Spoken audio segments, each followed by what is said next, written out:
Dan sahabat-sahabat Garuda, biar gak salah paham, mari kita simak bersama tanggapan kalian. Silakan ditulis di kolom komentar. Sepermenit itu akan berubah terus. Perubahannya itu random banget. Kipernya berubah ya. Drastis Iya, random. sampai kiper aja berubah gitu. Kalau memang mau coba-coba supaya ketika nanti persiapannya mepet untuk SEA Games maupun U23 Asia, oke lah. Tapi ngomong dari awal gitu loh. Tapi kan targetnya di final. Enggak, gini. Gue baca bahwa memang kemarin Erick Thohir juga bilang memang sudah disepakati gitu loh. Untuk SEA Games. Untuk bawa tim ini anak muda semua. Karena gue pikir kenapa lu nggak bawa 3-4 pemain senior. Kayak Kambuaya, Klok, yang di tengah lah bisa. Itu yang minggu lalu saya bahas. Nabi Manyo gitu ya. Ternyata memang sudah ada kesempatan antara PSSI dan Sintayong bahwa mereka seleksi pemain muda dipersiapkan untuk SEA Games yang U23. Fine, itu gue masih bisa terima. Oke? Nah, dia kan berani pasang target final. Artinya kalau berani pasang target final, minimal lu di grup lebih serius lah. Nah, kalau lu gonta-ganti pemain tanpa ada visi yang jelas, kerangka yang jelas, gue bingung juga. Apa ini itu bagian dari TC kayak uji coba untuk mau melihat satu pemain, dua pemain, tiga pemain, tapi kan targetnya final. Jangan pasang target dong kalau begitu. Dan dia sampai sekarang masih yakin dia akan ke final. Itu dia, itu yang membuat kita udah gak apa-apa nih. Tadi ya gak apa-apa lah. Kesepakatannya kayak begitu. Piala Asia U23 lebih penting daripada AFF. Mungkin ya kita menganggapnya kayak begitu. Oke, tapi kan kita dibangun lagi ekspektasi bahwa tim ini akan ke final. Jadi naik lagi ekspektasi kita. Ketika realitanya berjalan hancur ya, gimana dong gitu. Sementara ketiga apa? Pemain muda tadi, ini banyak debutan di senior. Lawannya kan senior tuh, lawan Vietnam, lawan senior gitu. Tapi catatan kita mulai meningkat di Vietnam ya, lumayan dibandingkan 2 pertandingan awal. Gue nggak puas juga. Karena mainnya defense ya sih, tapi di situ memang. Karena kan kalau yang pertama kedua kita mencoba menyerang. Nggak, bentar dulu. Kalau Anda melihat AFF sejak si STYP kan kapan nggak main defense? Dari 2020 aku ngomong gini. Iya. Kapan nggak main defense? Gue sih nggak. Tapi kalau dibanding yang lawan Myanmar Laos kan kita mencoba nyerang dong. Karena timnya lebih lemah dari kita. Vietnam turun dengan kekuatan full. Gue sih nggak puas lawan Vietnam. Kalau dibilang akurasi passingnya lebih bagus daripada Laos, iya Laos itu parah banget. Laos itu parah banget. Tapi babak pertama kan kita lawan Vietnam nggak ada shot on target, nggak ada peluang sama sekali. Karena zero, kita zero. Kenapa kita bilang kalau lu bilang defense kita bagus, oke, not bad lah. Tapi Vietnam pun jelek. Ya bukan Vietnam yang dulu juga. Iya, Vietnam itu crossing banyak dari sayap. Yang membedakan adalah ketika dia potong generasi ya, STY di 2020 terus 2022. AFF itu yang membedakan adalah ketika dia bertahan. Main bertahan itu nggak bisa kita pungkiri tuh. Emang dia reaktif football sih memang. Betul. Tapi dulu dia tuh punya Irfan Jaya, Ramai Rumake buat lari. Kita tahu, ketika dia pegang bola dia mau ngapain. Nah, yang sekarang kita tuh nggak ngerti ketika pegang bola mau ngapain. Bener. Berantakan. Kalau defend doang nggak masalah. Aku tuh nggak masalah dengan tactical defense, itu filosofi dia. Tapi ketika pegang bola, dia harus tahu dong mau ngapain. Nah, itu tuh nggak kelihatan di yang sekarang. Kemarin kan memang penguasaan bola 72 banding 28. Tapi justru juga kemarin banyak yang memuji dengan hasil ini. Harusnya orang banyak yang mengira kita bakal dibantai Vietnam. Apakah benar ini patut dipuji dengan kita tidak dibantai Vietnam? Kita bakal diserang nggak ya kalau gini? Kita defend di 2 pertandingan itu ya, lawan Laos oke lah kita totally menyerang lah. Lawan Myanmar kan lini belakang kita rapi. Iya, kemarin rapi ya. Apalagi ini ditambah tumpuk lini tengah turun, depan turun, makin padat dong. Pertanyaannya kan sekarang, kalau lu mau main seperti ini, apakah lu di SEA Games juga rencana mau main bertahan? Nah, sementara kita juara bertahan. Ya, kedua, apakah kita tidak memiliki kemampuan kualitas pemain untuk main menyerang? Tapi hasilnya kan mainnya gitu, Coach. Ya. Mau dia ngelatih Korea pun juga mainnya kan betul. Makanya dari 2020 saya udah bilang, dan saya it's okay ya. Bermain defense itu saya it's okay ya. Anda suka sepak bola Italia juga, sabarlah. Tapi ketika pegang bola, harus tahu mau ngapain. Kan tujuannya at the end of the day, lu harus create peluang dan cetak gol. Ya even mau cuma 3 kali sentuhan, lo cuma 2 kali sentuhan asal lo bisa cetak gol, ya itu kan udah menjadi end of target lo kan. Kita mungkin Leicester akan dianggap remeh koci kan. Cuman dulu kita ingat waktu Leicester juara, dia hanya butuh 3 sampai 4 sentuhan untuk bisa mencetak gol dari counter itu. Morgan Freeman tuh siapa namanya? Morgan Freeman. Anjir.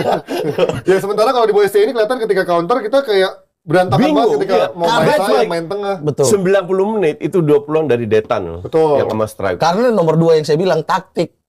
Pakem itu nggak ada, dia mau main dari sayap apa mau main dari tengah nih. Itu nggak ada. Asnawi sama ini ditukar posisi. Dan apalagi nggak ada Marcelino. Itu ngaruh banget. Siapa yang mau jadi poros untuk ke depan gitu loh. Nah, dan masih lagi terbukti kalau kita lawan tim di atas kita, pasti kita lebih bagus. Nah, kelihatan di Vietnam, kita berasa kayak cuma kalah 1-0 nih, itu per menit 70 sekian. Gue nggak ngerti kenapa kalah 1-0 lebih bagus dan karena prediksi. Gue nggak ngerti kok. Nggak prediksi. Karena prediksi orang kayak dia, ini dari dia. Gue nggak ngerti logikanya, lu kalah 1-0 happy gitu. Enggak, ini dari logika dibantai, dari logika dibantai. Enggak, gue nggak pernah bilang kita bakal dibantai. Ini prediksi media. Panji bilang dibantai, makanya saya bilang.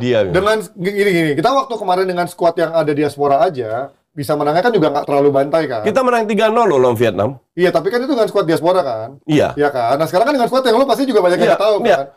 Betul. Vietnam gue nggak tahu, ini gue nggak tahu. Kalau Vietnam kan sama, nggak berubah kok. Vietnam nggak berubah gitu. Nggak, intinya adalah lu bisa ngelawan atau karena gue nggak impress dengan Vietnam sama sekali. Iya kan. Justru gue bilang kalau kita bisa lebih bermain attacking, itu mungkin kita bisa seri atau bahkan menang.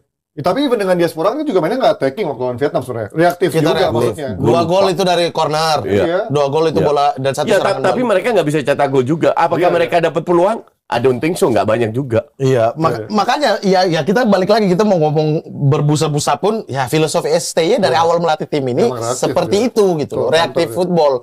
Dulu lawan Singapura kita main 10 orang, anjir itu 10-10 di belakang. Iya, main dari belakang. Akhirnya kita dapat peluang serangan balik kan, tapi ada pelari kita. Dan kita tahu jelas maunya kayak apa. Oke, serangan balik.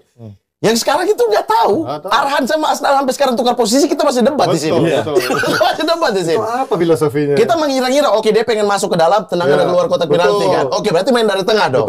Nah, kenapa di pertandingan kedua dia rubah jadi 2 gelandang?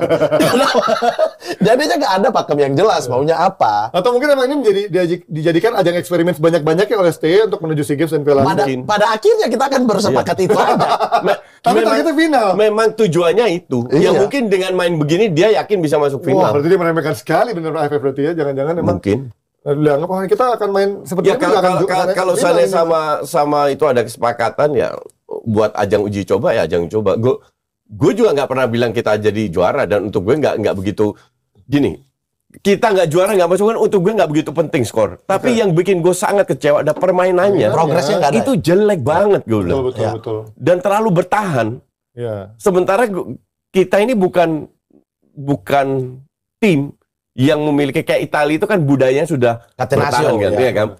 Kalau kita kan lebih menyerang, bukan bertahan. Iya. Dan nyayap biasanya kalau main-main kita kan. Iya, mainnya sayap. Winger sama wingback kita kan banyak banget tuh. Apalagi kita kalau punya gelandang yang bagus, enak banget. Dan gue merasa ini bertahan dengan yang apa kita mainkan. Senior juga nggak bertahan amat. Kelihatan itu kalau ini nih, kalau kita bahas yang 3-0 lawan Vietnam di kandang Vietnam ya. Tapi coba kita bahas yang waktu main di Indonesia 1-0 kan kita ribut juga. Kenapa bertahan? Itu dia, tetapi rumpunya kan jelek banget itu. Betul, tapi kita mainnya itu terlalu low block di belakang gitu. Sehingga dapat gol 1 gol, abis itu bertahan lagi gitu.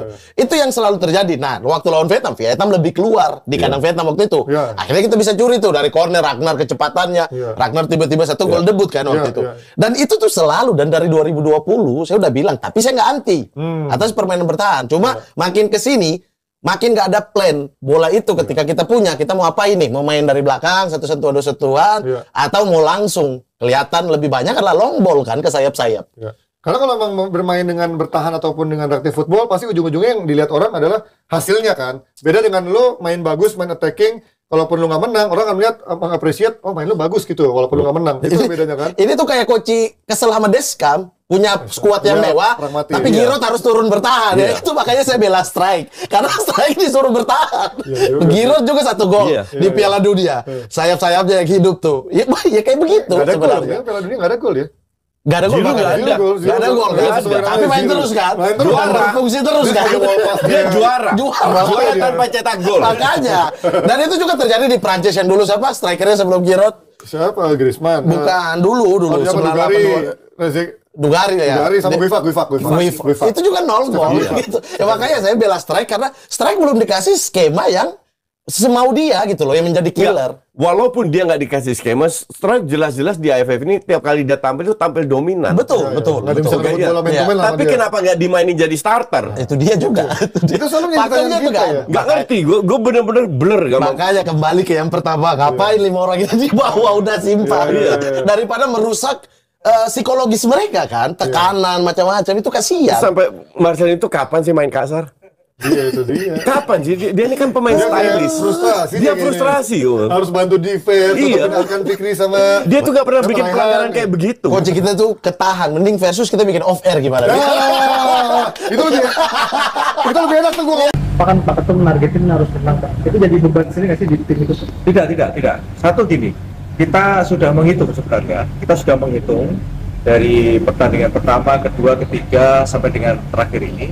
Dan ini di tim sudah kita betul-betul kasih pemahaman kepada para pemain dan para pemain bisa mengerti semuanya. Pemain bisa nerima dan happy. Itu yang kelebihan yang cukup baik di dalam tim, sehingga ketika kita berikan pemahaman kepada para pemain dan kita berikan motivasi yang lebih kepada para pemain menerima dan happy, saya punya keyakinan bahwa insya Allah pasti akan ada sesuatu yang berbeda.